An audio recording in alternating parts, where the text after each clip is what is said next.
ओम नमो भगवते वासुदेवाय। जय श्री कृष्ण। नमस्कार दोस्तों, स्वागत है आप सभी का मेरे यूट्यूब चैनल आर के भक्ति में। भक्तों, आज की वीडियो में हम आपको कार्तिक मास महात्म्य के 29वें अध्याय की कथा सुनाएंगे, जिसको कि सभी भक्तजन श्रद्धा भाव और प्रसन्न चित्त मन से सुने, क्योंकि कार्तिक मास महात्म्य में विष्णु भगवान की कथा सुनना बहुत ही अच्छा होता है, क्योंकि इससे विष्णु भगवान अति प्रसन्न होते हैं और हमारी सभी मनोकामनाएं पूरी करते हैं। तो आइए भक्तों, हम कथा को प्रारंभ करते हैं। उससे पहले जो भक्त हमारे चैनल को पहली बार देख रहे हैं, जिन्होंने अभी तक हमारे चैनल को सब्सक्राइब नहीं किया है, वो हमारे चैनल को सब्सक्राइब करें। वीडियो अच्छी लगे तो वीडियो को लाइक करें और कमेंट में विष्णु भगवान की जय अवश्य लिखें। तो आइए भक्तों, हम अपनी कथा को प्रारंभ करते हैं। प्रभु कृपा से सुना रहा सुंदर शब्द सजाए, कार्तिक मास में महात्म का 29वां अध्याय। राजा प्रथु पूछने लगे कि हे नारद जी, आप वेद शास्त्र तथा प्राणों के जानने वाले हैं, सो कृपा करके यह बतलाइए कि किस देवता की कितनी कितनी परिक्रमा होती हैं और उनका क्या फल होता है। यह वार्ता सुनकर नारद जी कहने लगे कि देवी की एक, सूर्य की 7, अग्नि की 7, गणेश जी की 3, शिव जी की आदि, पितरों की 3 अथवा 4 परिक्रमा होती हैं। इस संबंध में ब्रह्मा जी का कहा हुआ एक इतिहास सुनो, जिसमें बृहस्पति जी तथा इंद्र का संवाद है। वैश्वत मनवंतर में एक समय सब देवताओं सहित इंद्र बृहस्पति जी के पास जाकर पूछने लगे कि हे गुरुदेव, ब्रह्म काल से पहले यह सृष्टि कैसी थी, इंद्र तथा अन्य देवगण कैसे थे और उनका कर्म कैसा था। यह सुनकर बृहस्पति जी कहने लगे, उस समय की बात तो हम भी नहीं बता सकते, क्योंकि उस समय तो 6 मनवंतर बीत चुके हैं, परंतु आपके ही नगर में एक सुधर्मा नाम वाला है, वह सब कुछ बता सकता है, अतएव उसके पास चलिए। तब बृहस्पति जी सब देवों को साथ लेकर, इंद्र को साथ लेकर सुधर्मा के पास आए। सुधर्मा ने गुरु जी सहित इंद्रादि देवों का पूजन तथा आदर सत्कार किया। इंद्र सुधर्मा की राज्य लक्ष्मी तथा वैभव देखकर दंग रह गया। तत्पश्चात कहने लगा कि हे सुधर्मा, इतनी लक्ष्मी तुमको कैसे प्राप्त हुई? तुमने कौन सा यज्ञ, दान अथवा तप किया था तथा ब्रह्मकल्प से पहले की बात तुम कैसे जानते हो? यह सब हमसे कहो। सुधर्मा कहने लगा, हे इंद्र, 4 युगों की 1000 चौकड़ी बीत जाती है तथा ब्रह्मा का एक दिन होता है। उस एक दिन में 14 मनु और इंद्र होते हैं। जब हम विष्णु लोक में थे, तब वहाँ पर रहते हमारे सामने इतने ब्रह्मा हो चुके हैं कि उनकी हम गणना गिनती नहीं कर सकते। उसके पश्चात जब हम यहाँ स्वर्ग में आए, सो हमने जो भी अच्छा कर्म किया और जिसके कारण हमने इतनी लंबी आयु पाई है, उसको सुनो। पहले जन्म में हम मांस खाने वाले ग्रह थे। एक समय कार्तिक शुक्ला नवमी को श्री विष्णु के मंदिर पर बैठे हुए थे, तभी एक शिकारी ने हमको बाण मारा, जिसने हम घायल होकर मंदिर में आ गिरे। उसी समय मांस के लोभी एक कुत्ते ने आकर मुझको पकड़ लिया। उस कुत्ते को देखकर और कुत्ते भी वहां आ गए। वह कुत्ता उनके डर के मारे मंदिर के चारों ओर चक्कर काटने लगा। दूसरे कुत्ते भी उसके पीछे पीछे भागते रहे। इस प्रकार सबकी प्रदक्षिणा हो गई। इसी बीच मेरी मृत्यु हो गई। उस प्रदक्षिणा से भगवान बहुत ही प्रसन्न हुए और मुझको अपना परम पद दे दिया। यह बात सुनकर इंद्र को अत्यंत प्रसन्नता हुई और उन्होंने विधिपूर्वक भगवान का पूजन तथा प्रदक्षिणा की। नारद जी कहते हैं, राजन, कार्तिक शुक्ला नवमी को ब्राह्मण, गौ देवालय, तुलसी, वन, साधु, बैरागी, जीवन मुक्त, ग्रस्त, वेद, उपवेद तथा पुराण ये सब ग्राम में ही वास करते हैं। यदि ग्राम की प्रदक्षिणा करनी हो तो प्रातःकाल उठकर स्नानादि क्रिया से निवृत्त हो कमंडल हाथ में लें और ओम नमो भगवते वासुदेवाय मंत्र का जाप करता हुआ सूर्योदय से पहले ही प्रारंभ करें। ब्राह्मण देव स्थान तथा सालग्राम की मूर्ति की प्रदक्षिणा सूर्योदय के बाद भी की जा सकती है। राजा पृथु ने कहा है, हे मुनिश्रेष्ठ, आपने कलह द्वारा मुक्ति पाए जाने का वृत्तांत मुझसे कहा, जिसे मैंने ध्यानपूर्वक सुना। हे नारद जी, यह काम उन दो नदियों के प्रभाव से हुआ था, कृपया यह मुझे बताने की कृपया करें। नारद जी बोले, हे राजन, कृष्णा नदी साक्षात भगवान श्री कृष्ण महाराज का शरीर और वेणी नामक नदी भगवान शंकर का शरीर है। इन दोनों नदियों के संगम का महात्म श्री ब्रह्मा जी भी वर्णन करने में समर्थ नहीं है। फिर भी चूंकि आपसे पूछा है, इसलिए आपको इनकी उत्पत्ति का वृत्तांत सुनाना हूँ, सो ध्यानपूर्वक सुनो। चाक्षुषु मनवंतर के आरंभ में ब्रह्मा जी ने सह पर्वत के शिखर पर यज्ञ करने का निश्चय किया। वह भगवान विष्णु, भगवान शंकर तथा समस्त देवताओं सहित यज्ञ की सामग्री लेकर उस पर्वत के शिखर पर गए। महर्षि भृगु आदि ऋषियों ने ब्रह्म मुहूर्त में उन्हें दीक्षिणा देने का विचार किया। तत्पश्चात भगवान विष्णु ने ब्रह्मा जी की भार्या त्वरा को बुलाया। वह बड़ी धीमी गति से आ रही थी। इसी बीच में भृगु जी ने भगवान विष्णु से पूछा, हे प्रभु, आपने त्वरा को शीघ्रता से बुलाया था, वह क्यों नहीं आई? ब्रह्म मुहूर्त निकल गया। इस पर भगवान विष्णु बोले, यदि त्वरा यथा समय यहाँ नहीं आती तो आप गायत्री को ही स्त्री मानकर दीक्षा विधान कर दीजिएगा। क्या गायत्री पुण्य कर्म में ब्रह्मा जी की स्त्री नहीं हो सकती? नारद जी ने कहा, हे राजन, भगवान विष्णु की इस बात को समर्थन भगवान शंकर जी ने भी किया।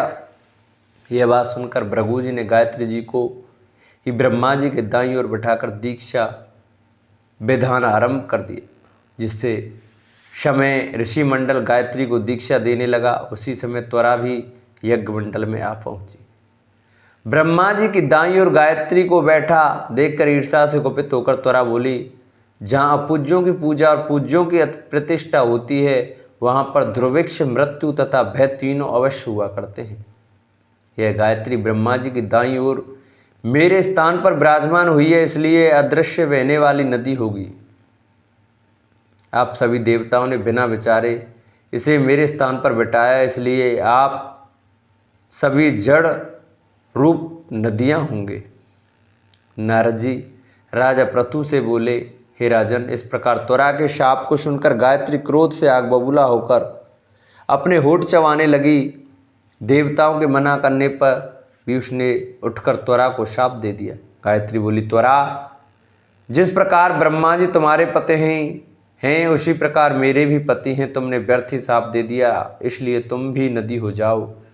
जब देवताओं में खलबली मच गई, सभी देवता त्वरा को साष्टांग प्रणाम करके बोले, हे देवी, तुमने ब्रह्म आदि समस्त देवताओं को जो शाप दिया है वह उचित नहीं है, क्योंकि यदि हम सब जड़ रूप नदियाँ हो जाएंगे तो फिर निश्चय ही ये तीनों लोग नहीं बच पाएंगे। चूँकि यह शाप तुमने बिना विचार किए दिया है, इसलिए यह शाप तुम वापस ले लो।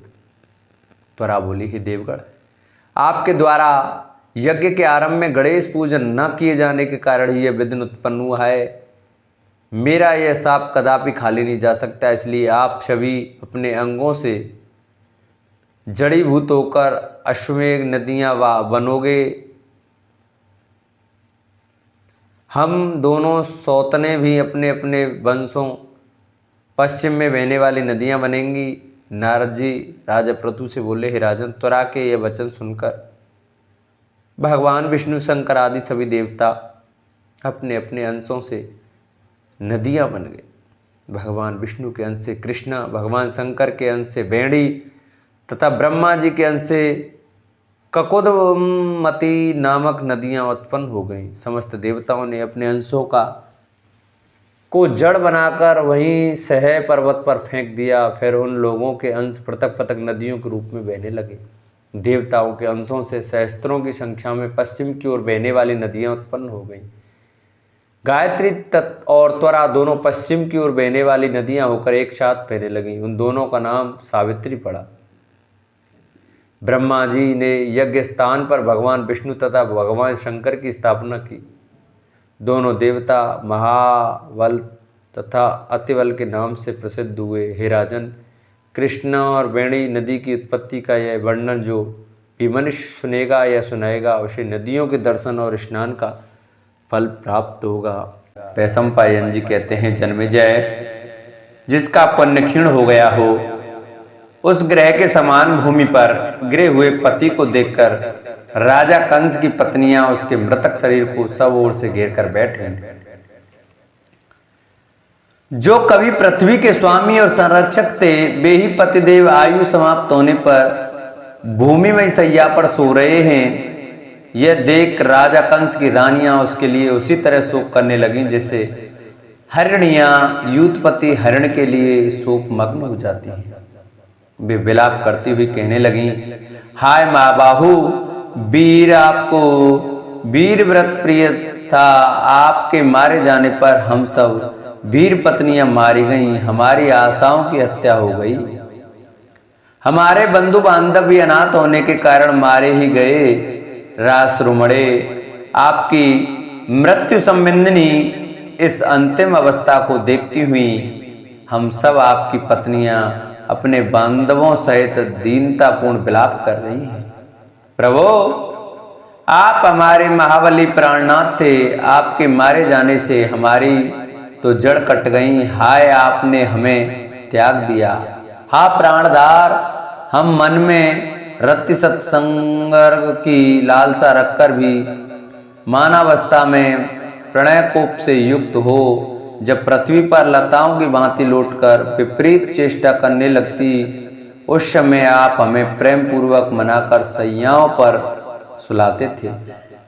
अब हमें कौन इस तरह उठाकर सेजों तक ले जाएगा, सौम्य जिससे मनोरम निश्वास वायु निकला करती थी। आपके उस कांतिमान मुख को सूर्य जल रहित तालाब में उगे हुए कमल की भांति अपनी दूसरे किरणों से दग्ध कर रहे हैं। यह युवावस्था आपके योग्य नहीं है। ये आपके कुंडल रहित सूने कान, जिन्हें सदा ही कुंडल धारण करना प्रिय रहा है, इस समय कंठ में विलीन होकर शोभा नहीं पा रहे हैं। वीर संपूर्ण रत्नों से विभूषित आपका यह मुकुट कहाँ है, जो आपके मस्तक पर सूर्य की प्रभा के समान अतिशय शोभा का आदान करता था। प्राणनाथ, आपकी रानियां जो अंतःपुर की शोभा बढ़ाती थीं, आपके लोकांतर में चले जाने से अब दीन और अनाथ हो गई हैं। नाथ, सुना था कि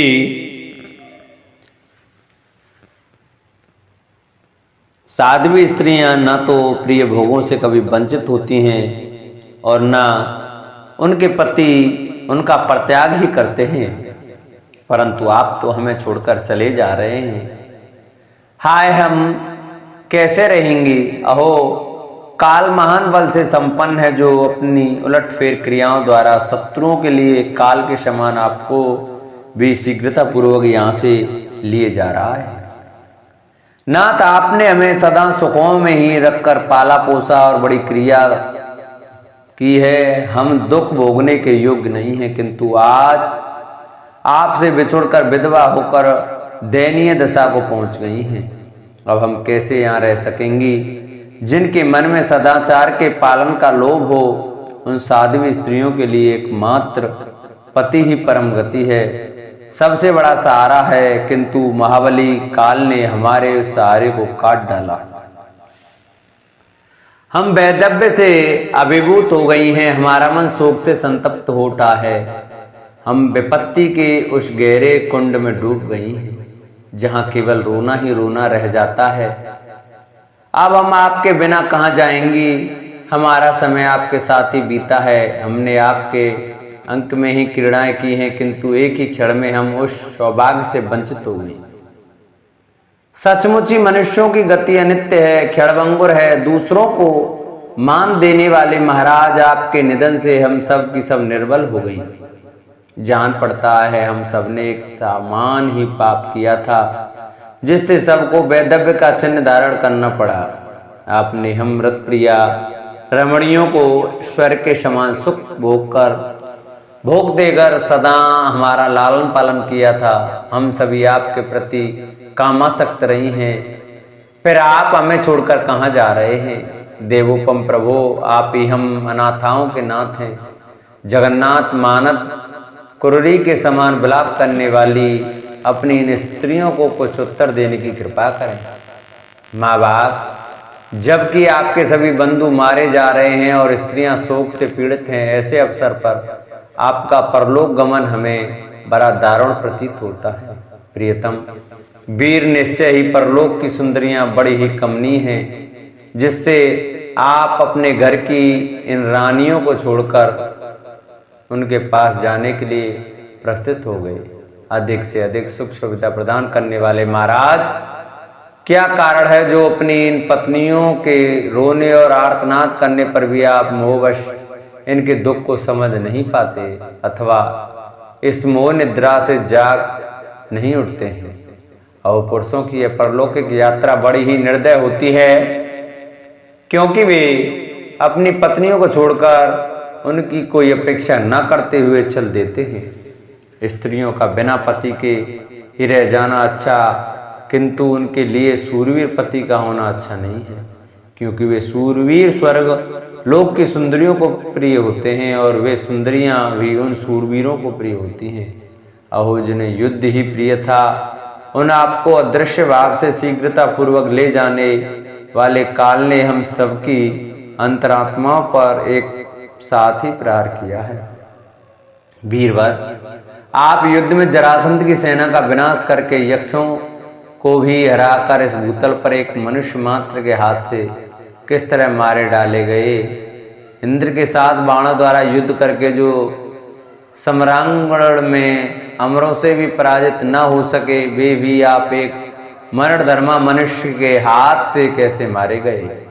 आपने अपने बाणों की वर्षा से पासधारी वरुण को परास्त करके क्षोभ्य महासागर को भी विक्षुब्ध करते हुए उसके रत्न रूपी सर्वस्व का अपहरण कर लिया था। एक बार इंद्र ने जब वर्षा में कमी कर दी, तब आपने अपने सहायकों से बादलों को जीतकर पूर्ववासियों के हित के लिए बलपूर्वक वर्षा कराई थी। भूमंडल के समस्त भूपाल आपके प्रताप से नतमस्तक रहा करते थे और उपहार के रूप में आपके पास बहुमूल्य रत्न एवं वस्त्र भेजते रहते थे। इस प्रकार आप देवताओं के समान तेजस्वी थे। शत्रुओं ने आपके बल पराक्रम को प्रत्यक्ष देखा था, तो भी आपके ऊपर ऐसा प्राणांतकारी घोर भय कैसे आया। हा नाथ, आपके मारे जाने से आज हमें विधवा की पदवी प्राप्त हुई है।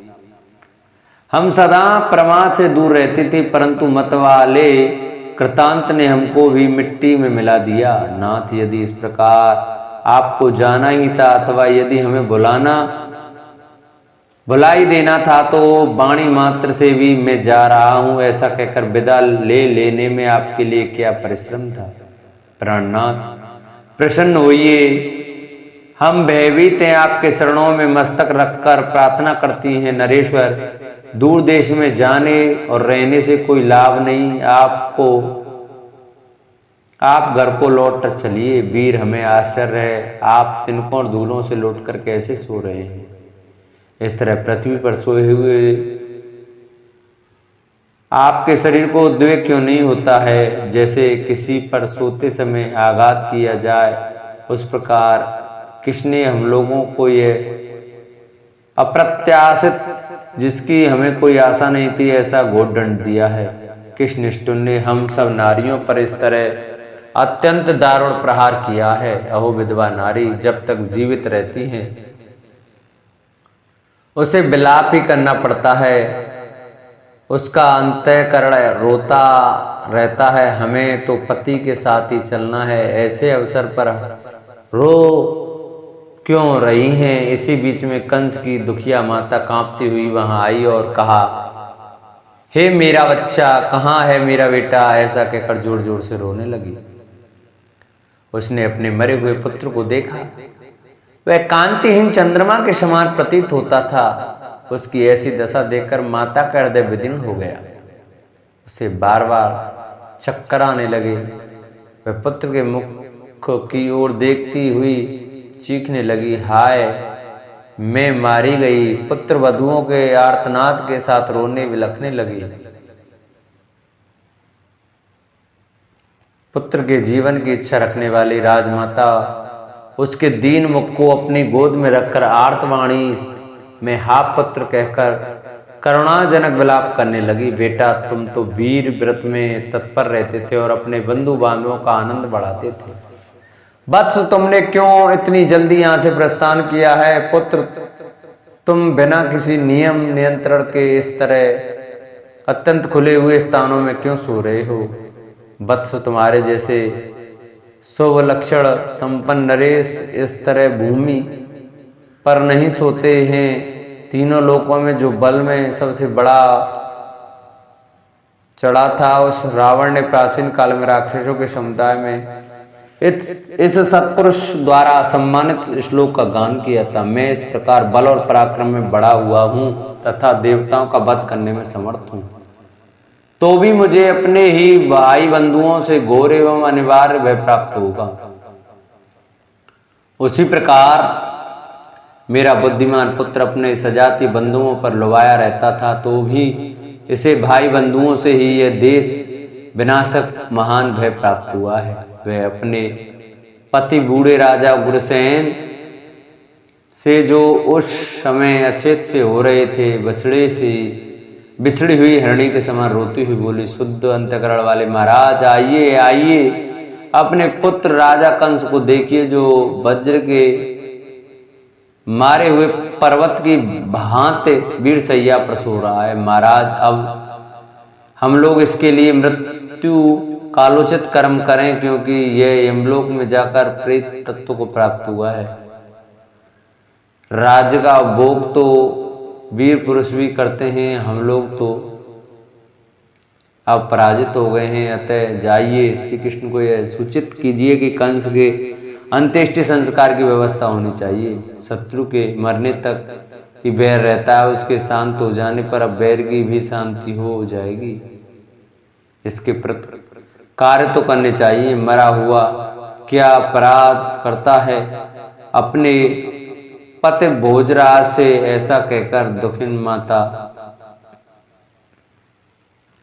दुखिन राजमाता पुत्र का मुख निहारती हुई अपने केस खींच खींच कर अत्यंत विलाप करने लगी। राजन, ये सुख में पली हुई तुम्हारी रानियां अब क्या करेंगी? तुम्हारे जैसे श्रेष्ठ पति को पाकर भी इन बेचारी बहुओं का सारा मनोरथ नष्ट हो गया।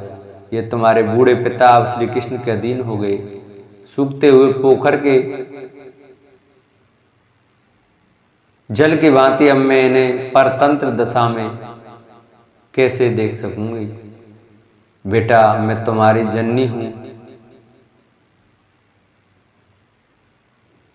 मुझे क्यों नहीं बोलते हो? क्यों आज अपने प्रिय जनों का परित्याग करके तुमने परलोक के विशाल पथ को प्रस्थान किया है?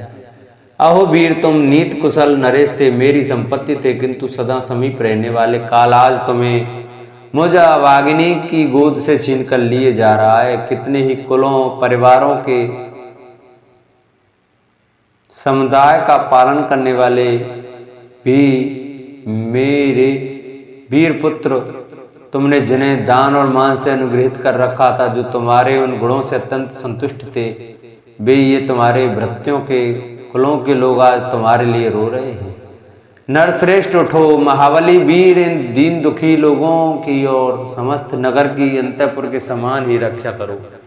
अत्यंत आर्त होकर उसके विस्तृत गुणों को याद करके कंस की स्त्रियां और माता के रोते रोते संध्या हो गई, और संध्याकालीन अरुण राग से रंजित हुए दिवाकर सूर्य अस्ताचल को चले गए। इस प्रकार श्री हरिवंश महापुराण के अंतर्गत विष्णु पर्व में कंस की स्त्रियों का विलाप और 28वें अध्याय की कथा पूर्ण होती है। जिन भक्तों को हमारी ये वीडियो, हमारी कथा अच्छी लगी हो, वो हमारी वीडियो को ज़्यादा से ज़्यादा शेयर कर चैनल को सब्सक्राइब करें, वीडियो को लाइक करें और कमेंट में जय श्री राधे, जय श्री श्याम अवश्य लिखें।